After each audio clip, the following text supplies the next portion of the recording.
Bonjour à toutes et à tous.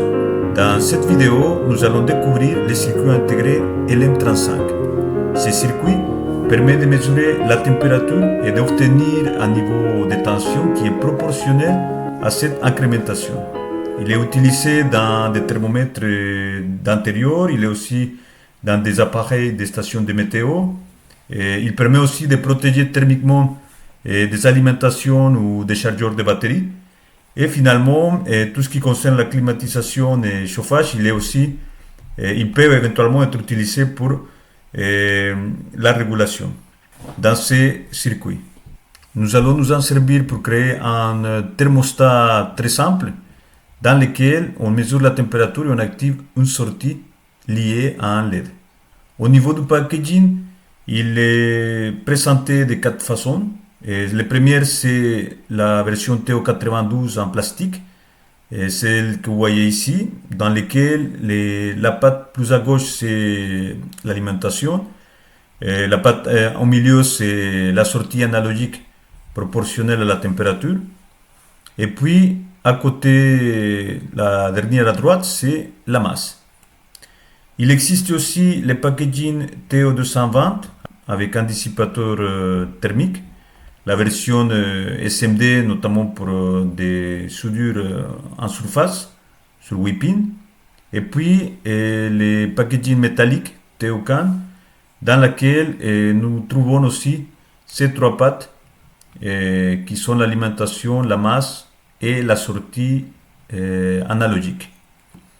Et en fonction du modèle que vous utilisez, vous aurez différentes plages de température qui sont possibles. Les plus communs, c'est l'M35DZ, c'est de 0 degrés jusqu'à 100 degrés. Nous avons aussi les LM35C qui va de moins 40 degrés jusqu'à 110 degrés. Et puis les LM35A de moins 55 jusqu'à 150 degrés. Son mode de fonctionnement, en fait, il peut travailler sur 2 modes, soit avec une alimentation positive et la masse, soit avec 2 alimentations, une positive et une négative, la masse et la sortie. La différence, c'est que les premières, on a la plage, qui est à moitié, à peu près 2 degrés jusqu'à 150 degrés. Et alors, avec la deuxième mode, on a toute la plage, c'est-à-dire les températures négatives et les températures positives qui seront mesurables. Et bien évidemment, il y aura des adaptations à faire au niveau entrée analogique pour pouvoir réaliser le deuxième mode d'opération.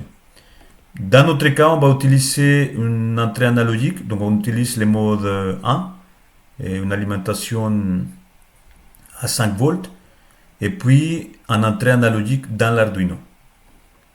C'est important de rappeler sur les conversions analogiques numériques.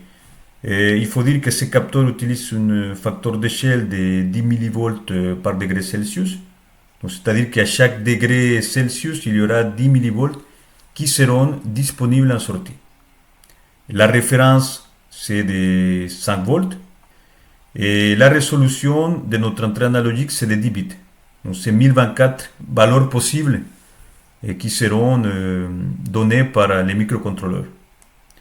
La formule à utiliser pour obtenir la valeur de température dans notre programme, déjà il faudra calculer les pas les plus petites, les quantums, notamment en faisant la division entre la valeur de référence, qui est 5 volts, et la résolution de notre entrée analogique. C'est ce qui nous donne 4,8 millivolts. Et puis, on multiplie ça par les facteurs d'échelle avec le nombre de bits qui seront lus par l'entrée analogique. Donc là, vous voyez un petit extrait de la fonction qui va permettre d'obtenir la valeur de température en degrés Celsius. Et puis, c'est ce qu'on va mettre dans le code. J'ai fait une petite précision concernant la référence.